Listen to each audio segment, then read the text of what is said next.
तो भाई लोग UFC 2025 से हम सबको बहुत सारी उम्मीदें थी। मैंने तो पूरी पूरी एक वीडियो छाप दी थी कि भाई UFC 2025 ये सबसे अच्छा साल हो सकता है UFC का। कुछ नहीं हुआ है। UFC 311 अच्छा था, लेकिन उसमें भी अरमान सरूकिया ने मेन इवेंट में पुल आउट कर दिया था। UFC 314 ठीक था, जब अच्छा था एक्चुअली, जब एरिस वोल्कानोव्स्की ने अपनी बेल्ट रीगेन करी थी, डोमिनिक रेज ने प्रॉपर अपना कमबैक मारा था। ये सब अच्छे काम हुए थे उस इवेंट में, लेकिन उसके अलावा कौन से मतलब कोई फाइट नाइट बहुत मेमोरेबल नहीं था। कोई मतलब उसके अलावा पेपर व्यूज भी ठीक ठीक थे। मतलब कुछ मतलब जो लास्ट ईयर जो था भाई, UFC 298, 299, 300 बैक टू बैक जो बढ़िया इवेंट्स आए थे, वो नहीं है इस साल। ठीक है, और उसके बाद फिर फाइनली मतलब सोने पे सुहागा हमको सुनने में आता है कि यार रॉड्रिगेज को टाइटल शॉट मिलने वाले मफसा डब्ल्यूएफ के ऊपर। उसके बारे में मैंने बात नहीं करी है, लेकिन इट्स नॉट ऑल बैड। पिछले 2-3 हफ्ते में बहुत सारी बढ़िया बढ़िया फाइट्स अनाउंस हुई हैं। तो मैं इस वीडियो में बेसिकली क्या बात करने वाला हूँ, ठीक है, मैं इस वीडियो में एक एक होप आप यूएफसी फैंस को देना चाह रहा हूँ कि भाई क्या इंटरेस्टिंग फाइट्स एक्चुअली आ रही हैं, जिनके लिए हम सब बहुत एक्साइटेड हो सकते हैं। बैंगर फाइट हो सकती हैं। उसके पहले अगर आपको यूएफसी के राउंड ऐसे फन डिस्कशंस देखना पसंद है हिंदी में, चैनल को सब्सक्राइब करें। बढ़ते हैं वीडियो में, पहले आते हैं ऑफकोर्स यार, इसके बारे में तो बात करनी पड़ेगी, इलिया टपोरिया वर्सेस चार्ल्स ओलिवेरा। अब देखो यार, ये बहुत ही एक इंटरेस्टिंग, बहुत ही बढ़िया फाइट है। अब मैंने तो भाई बोला है काफ़ी बार कि मुझे लग रहा है इलिया टपोरिया जीतने वाले हैं ये वाली फाइट, लेकिन चार्ल्स ओलिवेरा के प्रति डिसरिस्पेक्ट कुछ ज़्यादा ही नहीं देख रहा हूँ मैं। मतलब मैं कुछ ज़्यादा ही मतलब ऐसा जो बेटिंग लाइन भी थी उसमें भी मुझे ऐसा लग रहा है कि चार्ल्स ओलिवेरा को बहुत ही ज़्यादा अंडर, मतलब ठीक है, मुझे भी लग रहा है कि इलिया टपोरिया जीतने वाले हैं, लेकिन जो जो प्रिडिक्शंस करे जा रहे हैं कि भैया वो एक राउंड में उनको ख़त्म कर देंगे, ये कर देंगे, वो कर देंगे, इतना भी नहीं भाई। चार्ल्स ओलिवेरा भी फॉर्मर चैंपियन है, ठीक है। अब ठीक है, वो जिन लोगों से जीते हैं उनको मेरे ख्याल से इलिया टपोरिया पेल देंगे, लेकिन तब भी पुट सम रिस्पेक्ट, ठीक है, वो भी एक फॉर्मर चैंपियन बंदा आ रहा है। लेकिन बहुत ही एक बैंगर फाइट होगी ये फाइट बेसिकली सीमेंट कर देगी इलिया टोपुरिया को लाइट वेट डिवीजन में। बहुत टाइम से बोला जा रहा था कि यार he doesn't deserve, he doesn't deserve. Islam Makhachev अगर जेडीएम से नहीं जीते, उसकी बात करेंगे थोड़ी देर में, अगर उनसे नहीं जीते तो वो वापस लाइट वेट में आएंगे, तब जाके इलिया टोपुरिया वर्सेस इस्लाम माखाचेव, जब बहुत टाइम से इस फाइट के बारे में बात हो रही थी, सबसे ज़्यादा मतलब one of the most highly anticipated UFC fights मैं बोलूँगा, तब जाके वो पॉसिबल हो सकता है। तो जो इलिया डजंट डिजर्व का जो आर्ग्यूमेंट था, जो टू बी ऑनेस्ट एक सर्टेन लेवल तक मैं भी एग्री करता था, लेकिन यार मेरा मेरा लालच था भाई कि मुझे इलिया वर्सेस इस्लाम देखनी थी, क्योंकि बहुत बढ़िया फाइट थी ये फाइट। लेकिन बहुत ही बढ़िया होने वाली है। UFC 317 के मेन इवेंट में जून 28 को ये होगी, तो ये एक बहुत ही मस्त फाइट है। इसके लिए मैं बहुत ही मतलब I am looking forward to it. अब इसके बारे में मैं 2 वीडियो बात कर चुका हूँ और बात नहीं करूँगा। मूविंग ऑन, इस्लाम माखाचेव को फाइनली अपना वेल्टर वेट टाइटल शॉट मिलने वाला है जैक डेला मैडेलिना के अगेंस्ट। वो जद्दोजहद कर रहे थे, वो होप कर रहे थे कि बिलाल मोहम्मद जीत मतलब हार जाएं वो फाइट। मेरे ख्याल से क्या हबीब ने शायद उनको कुछ गिफ्ट विफ्ट भी दिया है ना, ऐसे गाड़ी वाड़ी दे दी बिलाल को, मतलब लॉलीपॉप खिला दिया, मुझे ऐसा लग रहा है। लेकिन भाई फाइनली उस लॉस के तुरंत बाद इस्लाम माखाचेव का पोस्ट आ गया कि भाई चलो अब बनेंगे हम लोग चैम्पियन। तो फाइनली ये होने वाला है, बहुत ही क्लोज फाइट होने वाली है, एंड बेटिंग लाइंस भी इसकी बहुत सिमिलर हैं। अब इस्लाम माखाचेव ने बहुत अच्छा किया है लाइट वेट में, लेकिन वेल्टर वेट एक अलग ही बीस्ट है। इसकी मैंने 2 वीडियो पहले मैंने बात करी थी इसके बारे में।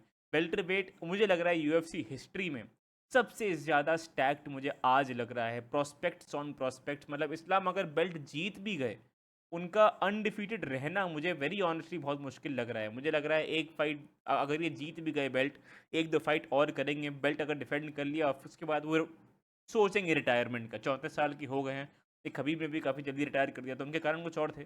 लेकिन आई डोंट थिंक, मतलब हम लोग मुझे ऐसा लग रहा है इस्लाम माखाचेव कि हम लोग मैक्सिमम 3 फाइट और देखने वाले हैं, क्योंकि ये लोग टाइम पे रिटायर कर जाते हैं और उनकी ये अच्छी आदत है। तो यार बहुत फाइनली उनको ये शॉट मिलने वाला है। बहुत टाइम से जद्दोजहद कर रहे थे, लेकिन कंट्रोवर्शियल ओपिनियन मेरा ये है कि मैं जब टाइम आएगा तो शायद शायद मैं जेडीएम को पिक करूँ। Moving on, वकीन Buckley versus कमारू Usman. अब ये होने वाला है यार जून 15 को, UFC 316 के जस्ट बाद। और हाँ, मैं इस वीडियो में शॉन ओमैली वर्सेस मेरा डवालिशविली 2 की बात बिल्कुल नहीं करने वाला हूँ।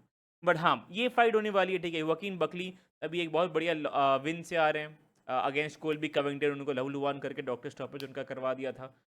उसकी एक फ़ाइट पहले स्टीफन थॉमसन को उन्होंने किया था नॉकआउट। तो बहुत अच्छी एक मोमेंटम लेके आ रहे हैं बढ़िया सा। कमारू उस्मान 3 फाइट लॉस स्ट्रीक से आ रहे हैं, ठीक है। 2 फाइट वो लिया एडवर्ड से हारे, वो एक तो भाई बहुत ही बढ़िया जो नॉकआउट था। फिर वो एक एक डिसीजन लॉस उनका, लाइक उन्होंने जो रीमैच था उसमें लिया था। उसके बाद हमजा चिमाएव के अगेंस्ट शॉर्ट नोटिस पे बहुत डिसेंट परफॉर्मेंस दी थी उन्होंने, लेकिन वो फाइट देख के लोगों को लग रहा है कि वो वकीम बकली को बहुत ही एक मुश्किल चैलेंज वगैरह देंगे। I don't agree. मुझे लग रहा है ये कमारू उस्मान की लास्ट फाइट होनी चाहिए। ठीक है, कमारू मतलब ठीक है, लोग बोलते हैं कि यार हमजा चिमाएव को उन्होंने टफ फाइट दी थी, मैं भी कहता था ऐसा, मैंने बहुत रिस्पेक्ट दी थी उनको इस बारे में। लेकिन बहुत ये दोनों फाइट्स वकीन बकली और हमजा चिमाएव की फाइट्स दोनों बहुत अलग हैं। हमजा चिमाएव की फाइट्स में हमेशा एक अंडरलाइंग अजम्पशन होता है कि आप फर्स्ट राउंड निकाल लो फिर आपका ठीक है, आप सेकंड राउंड निकाल लो फिर आपका ठीक है। वकीन बकली ऐसा लगता है कि उनके पास कार्डियो नहीं होगा, लेकिन उनके पास कार्डियो भी है। वो बहुत एक्सप्लोसिव हैं, power in his hands, decent take down defence है। कोलबी कविंगटन के अगेंस्ट वो होल्ड हो रहे थे ग्राउंड पे, ये डेफिनेटली थोड़ा सा तो कंसर्निंग होगा। लेकिन यार all the uncles are getting knocked out. Israel Adesanya got knocked out, ठीक है। रॉबर्ट विटेकर को पेल दिया गया। मुझे लग रहा है जो ओल्ड हेड्स हैं यूएफसी के, उनको धीमे धीमे निकलना चाहिए, ठीक है। मैक्स हॉलोवे भी थोड़े पिट गए इलिया टोपुरिया के अगेंस्ट, इवन तो उन्होंने गेजी को स्लीप किया था जो अपने में एक वेटरन है। तो मुझे लग रहा है ये न्यू वेव ऑफ फाइटर्स जो आई है, और वकीन बकली एक बहुत ही बढ़िया विन स्ट्रीक पे भी आ रहे हैं। आई फील लाइक ये कमारू उस्मान की लास्ट फाइट होने वाली है, अगर नहीं तो एटलीस्ट ये होनी चाहिए in my opinion. Moving on, ये बहुत बढ़िया फाइट है। खलील राउंट्री वर्सेस जमाल हिल, ये बहुत ही बढ़िया एक फाइट है, ठीक है। इनकी फाइट पहले भी शेड्यूल हुई थी, लेकिन जमाल हिल ने पुल आउट कर दिया था। नहीं, ये इनकी बहुत अजीब ही स्टोरी चली है, कभी इसने पुल आउट किया कभी इसने पुल आउट किया, लेकिन अब फाइनली ये वापस बन गया है, ठीक है। ये दोनों एलिस पेरेरा से पिट के आ रहे हैं। जमाल हिल लास्ट फाइट में अपने यीरी प्रोहास्का से पिट के आ रहे हैं। अब देखो, ऐसे फाइट्स में ऐसा हमेशा बहुत आसान होता है कि बोलना कि यार जमाल हिल तो बेकार है एकदम। यीरी प्रोहास्का मैट्रिक्स में लग रहे थे उस समय, ठीक है। इवन दो राउंड 2 जमाल हिल ने ले लिया था, इवन दो राउंड 2 उन्होंने ले लिया था, लेकिन यीरी प्रोहास्का बहुत लेवल्ड अप लग रहे थे, प्रॉपर हेड मूवमेंट के साथ फाइट कर रहे थे। जो कॉम्बिनेशन वो लैंड कर रहे थे, जो फिनिशिंग कॉम्बिनेशन था उनका, उसका आप स्लो मोशन देखो, बंदा मैट्रिक्स में लग रहा था भाई। तो he was just too good that night. इसका मतलब ये नहीं है कि जमाल हिल बकवास हैं, बट मैं ये ओपिनियन रखता हूँ, ठीक है, मैं ये ओपिनियन रखता हूँ कि वो राइट प्लेस राइट टाइम वाली सिचुएशन थी उनकी, और तभी उनको ग्लोवर टेशेरा के अगेंस्ट वो टाइटल शॉट मिल गया, क्योंकि यीरी प्रोहास्का ने वो वेकेट किया था। तो यीरी मतलब बहुत ही अजीब ही स्टोरी चली है लाइट हैवीवेट चैंपियनशिप की, एलेक्स पेरेरा के पहले एटलीस्ट। लेकिन यीरी प्रोहास्का चैंपियन थे, बेल्ट वेकेट करी थी, फिर जमाल हिल आ गए और उनको ग्लोवर टेशेरा के अगेंस्ट उनकी वो जो लास्ट फाइट थी ग्लोवर टेशेरा की, उसमें फाइट करने को मिल गया, एंड देन उन्होंने आउट क्लास किया उनको 5 राउंड। तब से वो एक फाइट नहीं जीते हैं। तो इवन दो खलील राउंड्री को भी अपने आप को अच्छे कॉम्पिटिशन के अगेंस्ट प्रूव करना बचा है, मैं इस फाइट में खलील राउंड्री की तरफ मोस्ट लाइकली जाऊंगा, और मैं जो प्रिडिक्शन वीडियो बनाऊंगा उसमें थोड़ा सा और रिसर्च थोड़ा सा और सोचूंगा इसके बारे में। बट मुझे जेन्युइनली ऐसा लगता है कि जमाल हिल जो हैं वो एक product of right place right time. Even though मैंने जमाल हिल को यीरी प्रोहास्का के ऊपर चूज़ किया था, बट यीरी प्रोहास्का ने आई थिंक सबको ही सरप्राइज किया। इस फाइट में मैं शायद राउंड्री की तरफ जाऊंगा। मूविंग ऑन, एक और बहुत ही बढ़िया फाइट, काय कारा फ्रांस वर्सेस अलेजेंड्रो पैंटोजा। अब देखो यार, मुझे लग रहा है पैंटोजा की जो लास्ट फाइट थी काया असुकुरा के against, amazing performance, dominant performance, लेकिन उस परफॉर्मेंस ने मुझे लग रहा है जो उनके पहले वाली जो परफॉर्मेंसेस थी उसको एकदम ऑडियंस के दिमाग से भुला दिया है एकदम। इवन दो उन्होंने बहुत ही बढ़िया एक विन स्ट्रीक ली, Brandon Royval, Daniel Moreno, Steve Erceg even दो बहुत ही क्लोज फाइट थी, लोग बोले तो रॉबरी थी, स्टीव वर्सेक को जीतना चाहिए था, आई डोंट अग्री। लेकिन वो तीनों फाइट्स बहुत क्लोज थी, बहुत क्लोज थी। आप एक राउंड का 2 मिनट का मोमेंटम अगर शिफ्ट कर दो तो पेंटोजा हार जाते बेल्ट अपनी। तो इवन दो उनका रेज्यूमे बहुत स्टैक्ड हुआ जा रहा है, लेकिन रॉयवाल वाली फाइट में वो टेक डाउन्स लैंड कर पा रहे थे, तभी वो फाइट जीते थे। ऑन द फीट रॉयवाल उनको पीस अप कर रहे थे, same with Steve Erceg, on the feet getting pieced up, but वो टेक डाउन करके उनको होल्ड कर पा रहे थे। मुझे जेन्युइनली लग रहा है काय कारा France is the real deal. मैंने कुछ टाइम पहले एक वीडियो बनाई थी जहाँ पे मैंने फ्यूचर चैंपियंस जो मुझे फ्यूचर चैंपियंस लग रहे हैं, immediately next champions may be not, लेकिन फ्यूचर चैंपियंस डेफिनेटली हर डिवीजन के जो होंगे, उसमें मैंने फ्लाईवेट डिवीजन में मैंने इनका नाम लिया था काय कारा फ्रांस का, बिकॉज मुझे जेन्युइनली लग रहा है वो बहुत अंडररेटेड इंसान है। He is only lost to the best. And Amir Albazi वाला उनका लॉस डॉग शिट था, वो बहुत ही बड़ी रॉबरी थी। वो फाइट दोबारा जाके देखो, उनको वो फाइट जीतनी चाहिए थी। So he is only lost against the best. And मुझे लग रहा है अभी उनका एवोल्यूशन पूरा हो चुका है। मुझे लग रहा है अभी वो अपने प्राइम में आ रहे हैं। तो डोंट बी सरप्राइज्ड अगर जब ये फाइट आए और जब मैं इसका प्रिडिक्शन वीडियो बनाऊं तो पैंटोजा की जगह मैं काय करा फ्रांस को चुनूं। डोंट बी सरप्राइज, ठीक है। अब देखो मेरे मेरे मेन इवेंट प्रेडिक्शंस खराब जाते हैं, लेकिन को main predictions and rest of the card predictions actually मैं 4-0 भी गया हूँ, लाइक मेन इवेंट हटा के 4-0 भी गया हूँ, 3-1 भी गया हूँ, ठीक है ठीक है। I am not that bad. Moving on. O captain, my captain Dustin Poirier versus Max Holloway UFC 318 के लिए जुलाई 20 को ये कार्ड होने वाला है। डस्टिन पोरियर की लास्ट फाइट होने वाली है ये होम ग्राउंड पे अगेंस्ट लेजेंड मैक्स हॉलवे। तब ये बहुत ही एक इमोशनल मोमेंट होने वाला है, ये वायलेंट फाइट होने वाली है। पोस्ट फाइट इंटरव्यू ही इसका आई फील लाइक मिलियंस में इसके व्यूज जाने वाले हैं भाई साहब। वो बहुत ही सैड मोमेंट होने वाला है। डस्टिन पोरियर अपने वो फाइनल फ्यू जो डॉग्स थे, समझ रहे, मतलब क्या कहते हैं, फाइटर्स, ठीक है फाइटर्स। आज मुझे लग रहा है क्या कहते हैं एथलीट्स, और मतलब फाइटर्स आ रहे हैं लेकिन बहुत ही ज़्यादा वेल राउंडेड वगैरह आ रहे हैं, इंपॉर्टेंट फॉर द स्पोर्ट। लेकिन डस्टिन पोरियर उस पेडिग्री से आ रहे हैं ना, जो जो केज फाइटर्स थे, जो मतलब स्ट्रीट फाइटर्स थे, वो अलग एक पेडिग्री थी लोगों की।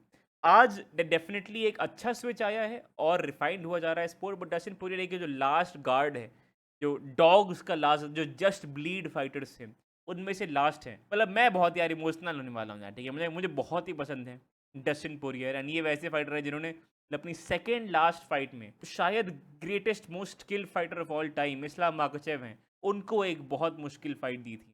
तो यार ह्यूज रिस्पेक्ट। बहुत ही मतलब यार बहुत ही अच्छी फाइट होने वाली है, इमोशनल फाइट होने वाली है। लुइजियाना जो जो डस्टिन पोरियर का होम ग्राउंड है, वहाँ पे ये फाइट होने वाली है, तो क्राउड की एनर्जी भी अलग होने वाली है। इसके लिए मैं बहुत मतलब I am really looking forward to this card. Moving on. The RDR versus Robert Whittaker. Rainer de Ridder versus Robert Whittaker.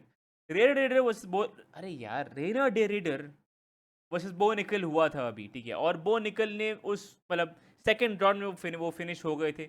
मैंने मतलब पता नहीं यार, ऐसा मैंने शायद बो निकल को पिक किया था, आई फॉरगॉट। लेकिन रेनर डेरिडर ने बहुत इंप्रेस किया उस फाइट में। बो निकल को कम्प्लीटली स्टॉप कर दिया उन्होंने। मतलब ऐसा कोई भी पॉइंट नहीं था जहाँ पे मुझे बो निकल कंट्रोल में लग रहे थे। एक टेक डाउन उनका आया था, लेकिन उसके अलावा कम्प्लीटली मतलब स्टीम रोल्ड जो होता है बाय रेनर डेरिडर, वो हुआ था हाल बो निकल का। लेकिन मुझे लग रहा है ये रेनर डेरिडर के लिए बहुत ज़्यादा बड़ा जंप अप होगा इन स्किल, ठीक है। वो बो निकल से सीधा एक फॉर्मर चैंपियन रॉबर्ट विटेकर, जो सिर्फ हामजा शमाएव और ड्रिकस डू प्लेसी जो करंट चैंपियन है और आडेसान्या से हारे हैं पिछले, मतलब जो सिर्फ और सिर्फ चैंपियंस एंड फ्यूचर चैंपियन, जो top cream of the crop से हारे हैं। उसके अलावा प्रॉपर गेट कीप किया है उन्होंने मिडिल वेट डिवीजन को बहुत टाइम तक। पाउलो कोस्टा को आउटक्लास किया, जैरेड कैनोलियर को आउटक्लास किया, और बहुत इकराम अलिस्करॉव को फिनिश किया। तो he is really good at middle weight. मतलब लोग ऐसा कभी मतलब जब फाइटर लॉस करके आता है ना तो एकदम ही उसको हलवा समझने लगते हैं। मुझे लग रहा है RDR के लिए ये बहुत एक टफ फाइट होने वाली है। जो बो निकल के साथ उन्होंने कर दिया था वो उनके इस फाइट पे डेफिनेटली नहीं होने वाला है। लेकिन अगर ये फाइट वो जीत गए अगेंस्ट विटेकर तो वो अपने आप को प्रूव कर देंगे as a legit championship contender. मुझे लग रहा है जब तक ये प्रॉपर अगेन एक टिपिकल गेट कीपिंग फैशन में ये विटेकर होंगे टेस्ट इस प्रोस्पेक्ट का भी। तो भाई ये भी फाइट बहुत ही बढ़िया होने वाली है। एक फाइट टाइम पे होने वाली है जुलाई 27 को। मूविंग ऑन, ऑफ कोर्स भाई you have to give me this belt brother, you have to give me this fucking Dricus Du Plessis versus Hamzat Chimaev UFC 319 अगस्त 16 के लिए ये होने वाला है। इन लोग का ऑलरेडी काफ़ी ट्रैश टॉक वगैरह चालू हो गया है ऑनलाइन। मतलब DDP का पता नहीं यार, ऑन ट्विटर मुझे लग रहा है मतलब ऐसा ट्रैश टॉक वगैरह शब्द एक्सचेंज वगैरह करने होंगे ना, तो मुझे नहीं लगता है अब जीत सकते हो DDP के अगेंस्ट। उनकी एक स्ट्रीक चली है, जॉन स्ट्रिकलैंड को रुला दिया उन्होंने, इसे अड़साने को रुला दिया उन्होंने। उनके जो भी ओपोनेंट्स आते हैं ऑन द माइक ऐसी ऐसी चीज़ें बोलते हैं जो उनके ओपोनेंट को बहुत बहुत उत्तेजित कर देती है, परेशान कर देती। तो मुझे लग रहा है मेंटल बैटल भी थोड़ी सी है यार रिकी डुप्लेसी। और ये बातें भी ऐसी सुहानी सुहानी करते हैं जो हंसी आ जाए सुनने पर। लेकिन फाइनली ये फाइट होने वाली है हमजा चिमाएव को, जो मतलब सालों पहले टाइटल शॉट मिल जाना चाहिए था, लेकिन स्केड्यूल्स, वीज़ा इश्यूज, इंजरीज, इन्होंने बहुत रोका हमजा चिमाएव को, लेकिन फाइनली उनको अपना जो कहते हैं कोट अनकोट हक जो है वो मिल रहा है। तो ये बहुत ही अमेजिंग फाइट होने वाली है। पता नहीं भाई, मैं अभी तक इस फाइट के बारे में प्रॉपर क्लियर प्रिडिक्शन नहीं दे पा रहा हूँ। कुछ लोग का मानना है कि Khamzat Chimaev completely steamroll करने वाले डीडीपी को, कुछ लोग का मानना है कि डीडीपी बहुत ज़्यादा स्ट्रॉन्ग है और वो स्टीम रोल नहीं होने वाले हैं। मुझे ऐसा मतलब नॉट नॉट मुझे ऐसा लग रहा है, मुझे शायद ऐसा लग रहा है, लेकिन बहुत लोग ऐसा बोल रहे हैं। तो बहुत ही स्प्लिट ओपिनियंस है, काफ़ी 50-50 ओपिनियंस है इस फाइट के बारे में। अब देखते हैं यार क्या होगा। मैं देखते हैं यार, जब ये फाइट होगी तो मैं थोड़ा सा ध्यान व्यान लगाऊंगा, थोड़ा अच्छे अच्छे से मैं सोच वोच के आऊँगा, उसके बाद मैं बताऊंगा कि मुझे क्या लगता है कौन जीतने वाला है। मूविंग ऑन, एक ही फाइट बची है, एक ही फाइट बची है, लेकिन जॉन जोन्स थाईलैंड में मस्ती कर रहे हैं। टॉम एस्पिनॉल मेंटली मुझे लग रहा है थोड़े थोड़े अफेक्ट हो रहे हैं इस चीज़ के। अभी डिमिट्रियस जॉनसन के पॉडकास्ट में जाके उन्होंने कहा था कि भाई क्या कर रहा हूँ मैं यार, ठीक है, मेरे पास कोई प्रॉस्पेक्ट नहीं है, 1 साल से मैं इनएक्टिव हूँ और मैं अभी भी सिर्फ वेट कर रहा हूँ। जॉन जोन्स फिर उस वीडियो के कमेंट में डालते हैं कि shut up and do what you told. तो ये सब मतलब प्रॉपर उनका माइंड गेम्स जो बोलते हैं, मैं इसको डक बिहेवियर, बकवास बिहेवियर बोलता हूँ, लेकिन mind games apparently Jon Jones इस समय खेल रहे हैं। टॉम एस्पिनॉल का करियर बर्बाद हुआ जा रहा है अनफॉर्चुनेटली, लेकिन मैं इस रियलिटी में बिलीव करने के लिए रिफ्यूज़ करता हूँ, वो जिस जिस रियलिटी में ये फाइट इस साल के अंदर नहीं हो रही। इस ये we have waited too long, बहुत सारा टाइम, मेरा टाइम इस पे वीडियोस बनाने में इन्वेस्ट हो चुका है। अब ये फाइट हो के रहेगी, वरना मैं खुद जाने वाला हूँ जॉन जोन्स के पास और मैं पिट के आने वाला हूँ मे बी। बट मैं एटलीस्ट उनसे बोलूँगा जाके कि भाई फाइट भाग क्यों रहा है साले, फाइट कर। लाइक मैं कुछ तो करूँगा भाई, बहुत ज़्यादा मैंने समय बर्बाद कर दिया इसके बारे में सोच सोच के। ये फाइट होने वाली है मेरे ख्याल से Madison Square garden, November. Let's see, पता नहीं कब होगी, देखते हैं आगे। मूविंग ऑन, जो और फाइट्स हैं जो प्रॉपर, जिनको मैंने एक पूरा स्लाइड नहीं दिया, लेकिन तब भी बहुत ज़्यादा इंटरेस्टिंग फाइट्स हैं इन माय ओपिनियन, उनके थ्रू एक एक करके जाते हैं।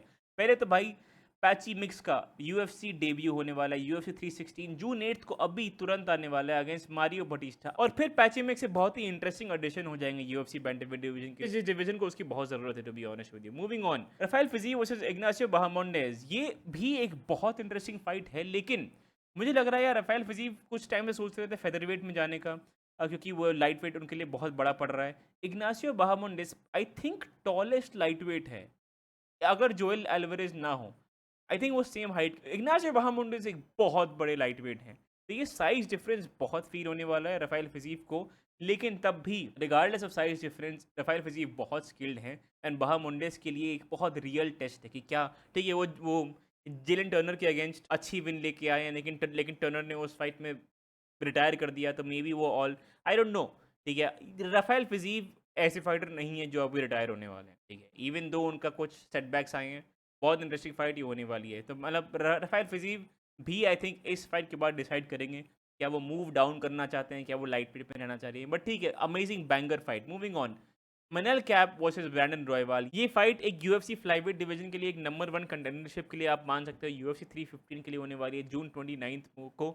मनल कैप एक बहुत ही बढ़िया एक विन स्ट्रीक से आ रहे हैं। ब्रैंडन रॉयवाल ने सबको पीट दिया है ऑनेस्टली, टॉप 10 में उन्होंने बहुत सारे विन्स वो ले चुके हैं, लेकिन बस दिक्कत ये है कि वो 2 बार ऑलरेडी हार चुके हैं पैंटोजा से, तो उनको टाइटल शॉट नहीं मिल पा रहा है। बट लेकिन इस फाइट के बाद ये दोनों मुझे लग रहा है अनडिनाइबल हो जाएंगे, इन्हीं को अगला टाइटल शॉट मेरे ख्याल से मिलेगा। ब्रैंडन मोरेनो क्या करेंगे आई हैव नो आइडिया, देखते हैं आगे जाके। बट मूविंग ऑन, ये बहुत ही इंटरेस्टिंग फाइट है। Vinicius Oliveira versus Kyle Phillips. Vinicius Oliveira अभी सईद नुर्मागोमेडोव को बीट करके आ रहे हैं। अब यार विनिशियस ओलिवेरा को यार अगर मैं बात करूं, बहुत ही बढ़िया एक प्रोस्पेक्ट है, बट अभी भी मुझे ऐसा लगता है कि कुछ कुछ सवाल हैं जिनको आंसर करना इनका बचा है अभी, ठीक है। सईद नुर्मागोमेडोव बहुत स्लो डाउन हो जाते हैं राउंड 3 में, राउंड 2 के बाद से, लास्ट फाइट में तो राउंड 2 के बाद से ही एकदम स्लो डाउन लग रहे थे। एंड इवन ओलिवेरा मुझे लग रहा है थोड़े थोड़े, मतलब Kyler Philips is very skilled, वो तीनों राउंड आपको आपको आके पीटेंगे,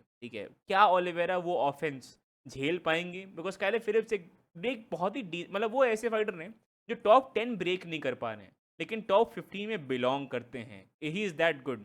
तो ये ओलिवेरा के लिए जो एक प्रॉस्पेक्ट है, उनके लिए एक बहुत ही अच्छा टेस्ट होगा। कुछ और फाइट्स हैं जिनकी बहुत बहुत तेज से बात करूंगा। पहले तो यार जोशुआ वैन वर्सेस ब्रूनो सिल्वा। जोशुआ वैन एक और एक फ्लाईवेट डिवीजन के प्रॉस्पेक्ट हैं, 23 साल के हैं मात्र, लेकिन so damn good and so damn quick. ये अभी रैंक 15 है। ये फाइट में थोड़ा उनको क्या कहते हैं, टॉप 10 में ब्रेक कर सकते हैं या टॉप 10 के एटलीस्ट पास आ सकते हैं। तो ये इनके मतलब ये प्रोस्पेक्ट टू वॉच है प्रॉपर एक। मूविंग ऑन, किलन सालकिल्ड, जिनको मतलब इन्होंने ही अंशुल जुबली को 19 सेकंड में नॉकआउट किया था। ये फाइट करने वाला यनाल आशमूज के अगेंस्ट, जो एक बहुत ही अच्छी फाइट है।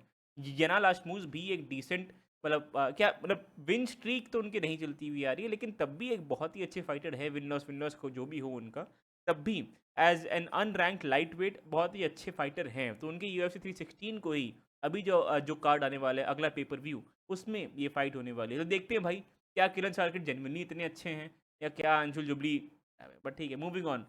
Curtis Blaydes versus Rizvan Kuniev, कब से ये फाइट होनी है, कब से ये फाइट होनी है, ठीक है। लेकिन रिजवान कुनियव की पहले कुछ जो फोटोज आई थी PFL की, उसमें वो मोटे लधड़ लग रहे थे। लेकिन उसके बाद से उन्होंने या तो बल्कअप करा है या तो कट करा है या तो क्या करा है, he is looking fit now. मतलब मुझे लग रहा है जो बार बार इन ये फाइट जो बार बार रीस्केड्यूल कैंसिल हुई है, इस टाइम में साइलेंटली वो थोड़े से फिट हुए जा रहे हैं, मुझे ऐसा लग रहा है। तो ये जून 22 को ये फाइट होने वाली है। मेरे ख्याल से कतर का कार्ड है ये, आई थिंक सो। लेकिन ये भी एक डेफिनेटली इंटरेस्टिंग फाइट है। क्या रिजवान कुनियव एक डिसेंट एडिशन हो सकते हैं UFC हैवीवेट के लिए? मुझे लग रहा है कर्टिस ब्लेड्स उनको पेलने वाले, लेकिन कर्टिस ब्लेड्स की एक टेंडेंसी है, जो फाइट्स उनको जीतनी चाहिए वो फाइट वो हार जाते हैं। तो यार मूविंग ऑन, शारा मागोमेडोव फाइनली वापस आ रहे हैं अपने MVP लॉस के बाद मार्क आंड्रे भाइयों के अगेंस्ट जुलाई 27 को ये कार्ड होने वाला है। तो ये बहुत ही एक इंटरेस्टिंग फाइट होगी। शारा मागोमेडोव अपना करियर फर्स्ट लॉस कैसे मैनेज करने वाले। मेरे ख्याल से UFC ने उनको एक बहुत विनेबल फाइट दी है, बहुत इंटरेस्टिंग फाइट दी है, जो फैंस को देखने में भी मज़ा आएगी। स्ट्राइकिंग फर्स्ट होगी, लेट्स सी कैसा जाता है। मतलब अपना फर्स्ट लॉस वो कैसे हैंडल करते हैं, बाउंस बैक करते हैं या फेड अवे हो जाते हैं, लेट्स सी। बट ठीक है यार, वो थी फाइट्स, ठीक है। मैं एक ऑप्टिमिस्टिक लुक दे रहा हूँ आपको UFC का। अच्छी फाइट्स आ रही हैं, अच्छे दिन आने वाले हैं, ठीक है। तो वीडियो पसंद आया लाइक करना, चैनल को सब्सक्राइब करना। तो इन सब में से सबसे इंटरेस्टिंग फाइट आपको कौन सी लग रही है मुझे कमेंट से बताओ। मैं आपको मिलता हूँ अगली वीडियो में, बाय।